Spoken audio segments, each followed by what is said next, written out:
नमस्कार, महत्त्वाच्या बातमीपत्रात आपल्या सगळ्यांचं मी स्वागत करते। अकोला येथून बातमी पाहूया। उपविभागीय अधिकारी कार्यालय अकोला येथे दर्शनी भागात बेकायदेशीरपणे भारतीय दंड संहितेचे फलक लावण्यात आले आहे।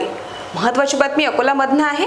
सूत्रांच्या माहितीनुसार उपविभागीय अधिकारी कार्यालय येथील कार्यालयाच्या दर्शनी भागात लावलेले भारतीय दंड संहितानुसार सरकारी कर्मचाऱ्यांना सुरक्षा प्रदान करण्यासाठी केलेले कायदे असे फलक कोणाच्या आदेशाने लावण्यात आले आणि हे फलक लावण्यासंबंधित महाराष्ट्र शासनाने काही शासन निर्णय, परिपत्रक, आदेश अथवा बैठकीत प्रसारित केले का आणि तसे सरकारी कर्मचारी व लोकसेवकांनी सदरचे फलक कार्यालयात येणाऱ्या जनतेस धाक दाखवण्याच्या उद्देशाने लावले की काय असा प्रश्न आता अकोल्यातील जनतेमध्ये निर्माण होत आहे।